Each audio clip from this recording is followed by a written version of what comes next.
So I need everybody to give me the energy that I'm asking for once. How are you today?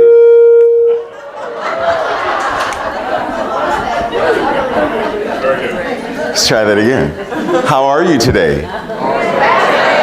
Okay, that works. So there are certain days when, being in a place like this and speaking where, and I'm not Catholic, never have been, but I feel Catholic in these moments. And the reason I say that is because I feel like it's confessional time. Like I feel like I'm getting ready to share something that everyone's going to say, oh, did you know? Now, many, many years ago, my father used to ask me this one particular question. He would ask me it in a variety of ways. And it was many years later that I realized that the reason he was asking this was because of the 28 plus some years that he spent in jail. And he asked me, if no one knew that you were going to do something, what would you do? Like you could do whatever you want to do, and no one would ever find out. What would you do? And the first time I remember hearing this, I gave answers like, oh, I'd rob a bank.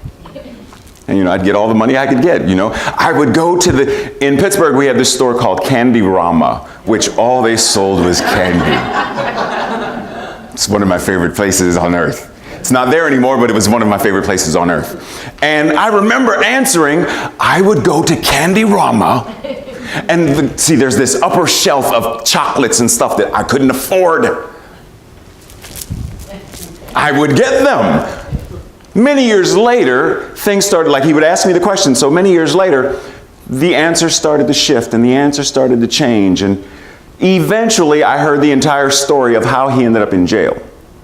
And then I understood, you're asking me this question for me to understand what kind of character I have. Gotcha. So then I really started to play with what does this thing called character mean? Because one of the things that we know is you can be a character and not have character. Right? So like you can be, because we all know that you know somebody that you would say, he is such a character. But you don't trust them with anything because you know they don't have character. We know this. But here's this thing called religious science. And there's this element of character that we are asked to step into that is a totally different level of character. Table that idea for a moment. Anybody in here watch television, film, or stage, like theater and stuff, right? So if I ask you, name your favorite actor who is really effective in transporting you to this whatever place this is, that you feel what they want you to feel. Name someone. Morgan Freeman, Meryl Streep. Give me one more. Holly Hunter. James Spader. Okay. Now if I ask you, what is it about these people that gives you the ability to be transported? So you're sitting at home on your sofa and you're watching this actress portray a character so convincingly that you believe that it's 1812. You believe that it's another planet. You believe whatever it is they are portraying. What is it that they are doing that convinces you of that? Okay, give me some more. That one. Where was that? Authentic. Because everything that you named, their voice, their body language, all of that stuff falls into this thing called authenticity. Their ability to connect with truth. Because we know actors, Tom Cruise, we know actors that no matter when we see them, dude, did I say that out loud? Told you, confessional. That when this is me, this is just me. Whenever I see him, it's Tom Cruise as a samurai. It's Tom Cruise as a mummy hunter. I don't see any, it's him, right? Because there's this thing that's missing, this level of authenticity that I don't feel that he believes what he wants me to believe. Do you believe what you want you to believe? That you are the I am. Because if you do, and you are ready, willing, and able to step into that level of authenticity, then it means you are able to walk in a level of truth that is extremely different. Integrity, integer, integrate. What do these words have in common? One. All of them convey this element of oneness, wholeness, completeness. There is perfection in the one. Holy comes from the root of being whole. When we walk in integrity, integrity means to be holy. So are we walking in integrity? Are we speaking in integrity? Are we willing to open ourselves to this level of truth that calls us to embrace that capital V word that many of us seek to avoid? Anybody know it? Vulnerable. We see certain things about being open as being weak, as being scary, as being, but if people really knew. Many years ago when I was, my main thing was as an artist. Like I wanted to draw and paint and sculpt and photography, and that was my main thing. And I said, one of these days I'm going to be such a famous artist that Barbara Walters is going, don't laugh at me, Barbara Walters is going to want to interview me, and VH1 is going to do a special about me. Don't laugh. What are you laughing about? Why is that so funny? And VH1 is going to do a special about me? But what I wanted was the special or the interview to not be able to tell people anything where it wasn't already known. Years ago, I talked to Tracy about this thing, and I would say, Tracy, in this household, in this family, we have no secrets. I don't like secrets. Things can be private. My pen, certain things can be private. But secrets are like having a splinter in the heel of your foot that, if left untreated, festers and becomes an infection that eventually becomes an amputation. Secrets cause us to cut parts of our lives off. When we are walking in integrity, there is no place for secrets. Because think about what I'm saying. If I have a secret life, I have secrets that I can't tell, there is something that I have to keep hidden from. That if I don't want you to know this part of me, because you may change how you view me. So I cannot be completely authentic if I have this Pandora's box of things that I have to keep locked up. So how do I get to this place of being comfortable with everything in my life to the degree that I don't care if you know? I don't care. Because as long as there's a secret, you have power over me. Somebody has power over you as long as you are clinging to this secret. Let us think of all of the times that we have heard of many LGBTQI teens killing themselves because someone told their secret. Or because their parent found out about the secret. And they couldn't, because we are in a culture where we encourage this thing called, you keep that to yourself. But to be in integrity means that we have to do the exact same thing these actors and actresses are doing. We have to, when I was in learning how to act, when I was learning theater in VCU or whatever, we heard all the time this thing of, what would your character do? How would your character respond to this? Not how would Ray respond? Because if someone slaps Ray, we know what's going to happen. But we want to know, this character is a 10-year-old boy who has magic, whatever. How would he respond? How would he answer the question? Same thing for you. When the news comes on and it's about whatever it's about, war and rumors of war, how does your character, who is the I am, how does that character, how does that integrity, how does that holiness respond? How does that holiness respond when someone asks a question of you that causes that place in here to start to gurgle and bubble? And I'm not talking about gas. I'm talking about that place in here that gurgles and bubbles that you want to keep quiet and silent because it hurts to bring that painful part of your life forward. And what I always talk to Tracy about, and other people who come to class on Friday night or whatever, people like Coach, whatever, is that thing that hurts is a gift. It's a gift. because it's letting us know that there's something in us that is crying for and calling for healing. Somewhere we're out of alignment. Somewhere we're out of integrity. Somewhere there is not the integration of oneness. And that's where that comes in. Oh, I'm angry at the president. Let me pray. It's easy to talk smack about folks. It's easy to whisper and gossip about people. Did you hear what I.O. said last Monday? It's easy for us to do these things. I can't believe that they actually went to the supermarket oh my goodness, they should be ashamed. It's easy to go down the road most traveled. It's easy. But is that what holiness does? Is that what holiness is calling us to do?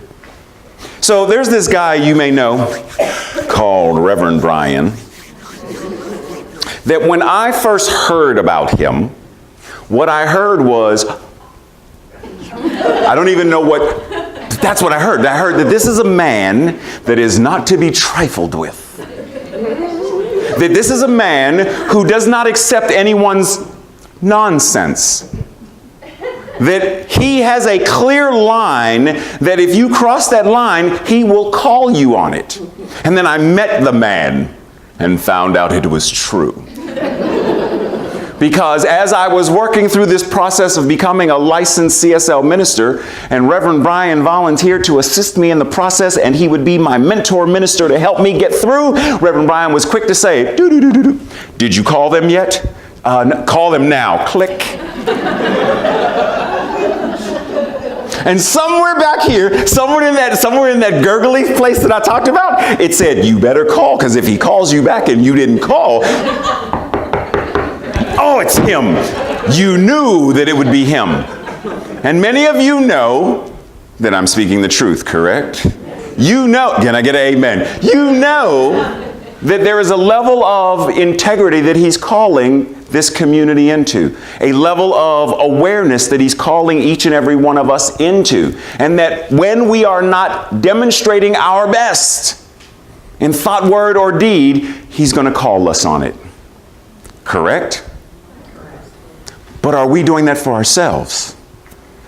When we are alone in the dark, when we are at home, in the supermarket, in our car, all by ourselves, are we walking the walk? Are we standing in integrity? Are we standing in this place of, I get to demonstrate who and what I am as the I am? It's a completely different thing. See, it's easy for us to talk about God being in us. Like that's easy. Because part of that is still from the stuff, right? But when we talk in New Thought that God is not just in, because if God is, we believe in God, the living Spirit Almighty, one, absolute, one. It's everything and everywhere. It is this podium, this shirt, the chair, these shoes, each and every one of us in the flesh, because we oftentimes refer to our flesh as something else. My humanness, or my human self, or my human mind. And I understand for linguistic convenience we do this. But is there anything other than God? Other than source, other than spirit, other than the universal power and presence that we identify in this teaching? There is nothing other than it. That means this body has to be it. This mind that I'm using within this mushy walnut-looking thing inside my cranium is still of and made. Don't laugh at me. I understand. It's still made of and with this thing called spirit, because that's all there is. Emma Curtis Hopkins was great for reminding people spirit is all that matter doesn't exist. Not as this separate stuff like this is spirit, this is matter. They are not two separate entities. Matter is made of spirit. That means, and spirit is all there is, that means everything that you can see and everything that you can't see is God. Everything that you hear and everything that you can't hear is spirit. Everything that you can touch and can't touch is the universe showing up. All of it. And the seen, the not seen, and the not yet seen. The heard, the unheard, and the not yet heard. Because it's the not yet that shows the infinity of what we are. And standing in integrity means that you are willing to acknowledge yourself as divine. Acknowledge yourself as holy. When Yeshua said, if you have seen me, then you have seen that which has sent me. The Father and I are one. It is no different for any one of us. There's this movie that some of you may be young enough to remember. Where, and I'm not going to tell you the movie. I'm going to let you tell me the movie. I'm going to give you a line and you tell me what it came from. Do you swear to tell the whole truth and nothing but the truth? So help me, me. So help you, you. Know what that's from? Oh God, George Burns. Are you willing to tell the truth and nothing but the truth? So help you, you, as God, as the divine, as that which is all there is. Are you willing to tell the truth? Tell the truth about who you are. You know, when I was a regular Christian folk, we used to talk about this. Tell the truth and shame the devil. And I understand the concept, but check this out. It still works for us because, metaphysically speaking, the devil, Satan, Lucifer, is what we would call the father of all lies. Any lie that we would tell ourselves and believe, in essence, we are devil worshiping. The concept that we are believing the lie, we are believing the illusion, we are believing this thing that is not truth. We are then taking that whole number and breaking it into a fraction, believing that these are separate powers, and they're not. So the moment we say, I'm not smart enough, I'm not good enough, I'm not tall enough, I'm not something enough, I'm not holy enough, it's a lie. And the question is, what are we willing to do to convince ourselves of the truth of our being? For years, I've been teaching martial arts. And one of my former Kung Fu students, who is a musical artist in Pittsburgh, he posted something on Facebook yesterday referencing this idea of, I do my best. I am doing my best to be a good man, to be kind, to be gentle, to do this stuff, and I can't get ahead. But you watch these other people who lie and cheat and steal and abuse, and they are successful beyond imagination. Why should I bother? And he wasn't really posing the question as, why should I bother?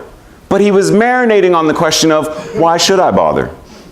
And it's the same thing for us, because we do the same thing. We question things within our lives, and we wonder, why? Why am I doing this? Why do I? How many times? I know that eating this chocolate cake is going to. Why am I still eating the chocolate cake? Why am I still dating the same person? It's not the same person, but it's the same soul in the different body. It's the same person. Why do I keep repeating the pattern of being separate, being anything less than whole, being anything less than perfect, being anything less than complete? Why am I repeating that? Because as we've already spoken about, on some level, it means we believe it. On some level, we believe that that is the character, that is the script that we must follow, that is what we must go through to say, oh, Ray, 51 years old, okay, so what does he do? Oh, okay, fine. And then we do it because I'm not sharing this. And then we do it. But why? We come here and we sing and we meditate and we gather together, and here it is easy because there are so many people of like mind, so much energy of love and acceptance here. But when we walk out of these doors and get in the cars and go back out there, we have this challenge of being in the world and of the world, rather than being in it but not of it. Meaning, Go into the world where people have this scarcity consciousness, and let your consciousness be so powerful that it shifts and changes theirs. It takes only one idea. Is there anyone in here, and you don't have to share what it was, but is there anyone in here who has ever made up your mind, now is the time to lose weight, now is the time to take a class, now is the time for me to get a new job, now is the time for something, now is the time for me to let go of this addiction, now is the time for, and it's been years and years and years and years and years, and here is the day, and finally we say, enough is enough. Anyone in here?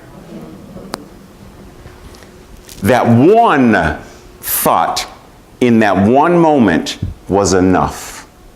You could have done any of that years ago, but it wasn't yours to do in that moment. This moment, right here, is the only moment there is. And many of us are making our decisions of this moment based upon the aroma of yesterday. So when something yesterday stinks, we carry the stench of that into today. It's like we save it in a little Ziploc baggie, and we're like, everything seems to be going so well. Ooh, now it's not. Like we have to remind ourselves of how funky life is. But it's only because we are carrying it with us. We're saving it. This baggie, 1978. Oh, this was a good year. This is, oh, I can't share this. Like we carry all of these memories in the exact same way. And we wait for the right and perfect time. That soon as inspiration kicks in and says, you are God, you are divine, you are holy, you are the I am, you are one, you are complete, whole, and perfect. No, I'm not. Because it's too much. It's too much bigness. Too much goodness. And so we have to degrade ourselves.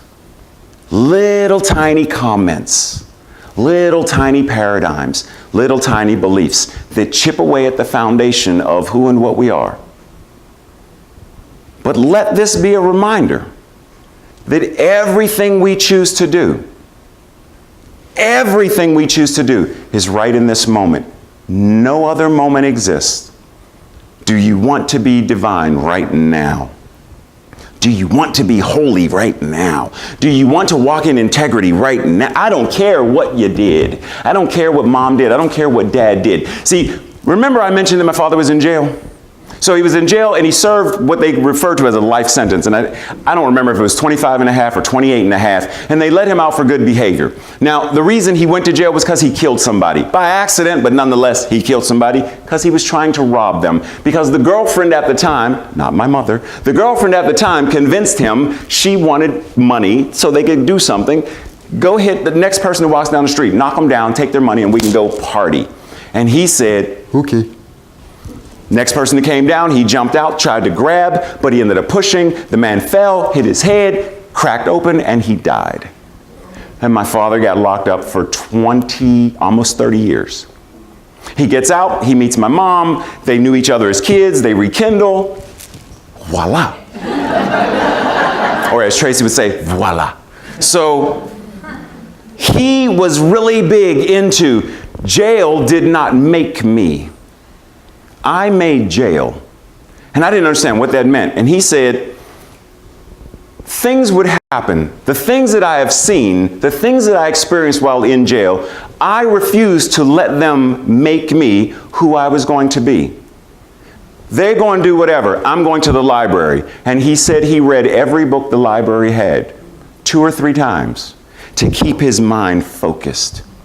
They had a band, and I don't know anything about music. He said, I don't care, I don't know anything about music. I'm going to learn how to play everything that they offer to the best of my ability. And that's what he did. They had a variety of sports. And he said, I'm going to play everything they offer from ping pong, handball, football. If they have hockey, I'm playing hockey. Black people don't skate, but I'm going to do hockey. These are his words, not mine. I'm telling you, this is what he told me. Because I skate, so the devil is a liar. Anyhow. But his point was, all of these things happened. I chose. And he was telling me this because there were times in my life when I would complain, I can't go to the movies because nobody wants to go to the movies with me. Go by yourself then. If it's what you want to do, do it. Stop letting other people and other circumstances and other situations determine or dictate who and what you are. Light bulb came on. So here we are today.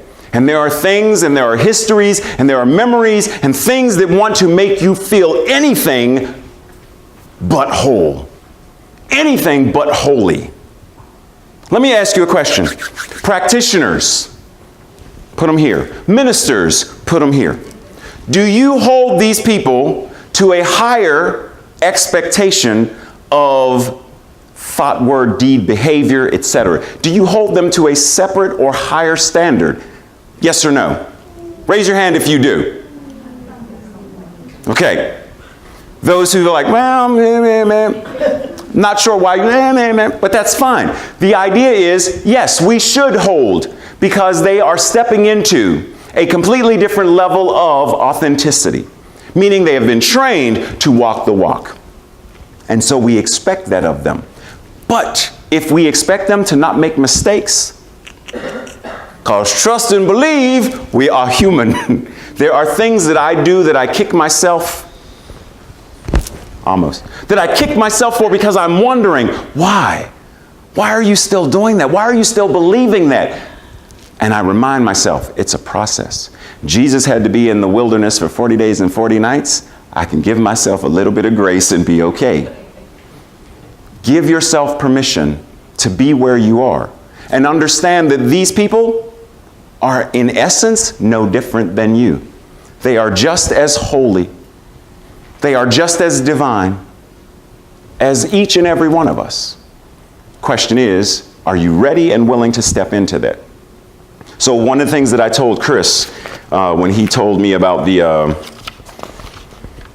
why do I do, I remembered one of my philosophy teachers way back when I was a student at Carlo saying this to us. People are illogical, unreasonable, and self-centered. Love them anyway. If you do good, people will accuse you of selfish, ulterior motives. Do good anyway. The good you do today will be forgotten tomorrow. Do good anyway. And the list goes on. The Paradoxical Commandments by Dr. Kent M. Keith. No matter what's going on in the world, no matter what is happening, we get to choose to be sacred anyway, to be whole anyway, to be the I am anyway. If we are willing to stand in that character, to move as that character, to have that level of vulnerability and openness where I am authentic and transparent. What you see is what you get.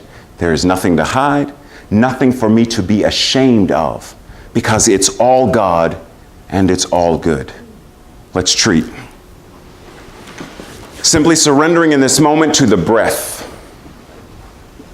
allowing ourselves to breathe and to step into the awareness that it is not we who are breathing ourselves, but that it is the one breathing itself as us. And so what I know in this breath is that God is. In this breath, the divine, that one mind, that thing itself, the divine universe, power and presence, good. As Emma Curtis Hopkins said, my good is my God and my God is my good. And in this breath is that good. And so in this breath, I speak this word knowing that the illusion of sin, sickness, and death are simply that, an illusion. They are an experience, but they are not the truth of who and what we are. And so in this breath, we allow the perfection, the wholeness, and the truth of our being to well up in us, to fill our minds, our hearts, and our spirit, to cast light on any corners of darkness in our mind, in our lives, in our experiences, bringing love and light to any areas that hurt, knowing that in this moment is eternity, in this moment is forever, in this moment love is, in this moment, the beauty of creation is the truth of who and what we are. And so in gratitude, I release this word, knowing that the words came from God through this body, through this mouth, through this vibration, which is the very same power, the I am, speaking through itself, about itself, back into the law from whence it came. Therefore, it must already be done. It must already be so, and so it is. Amen.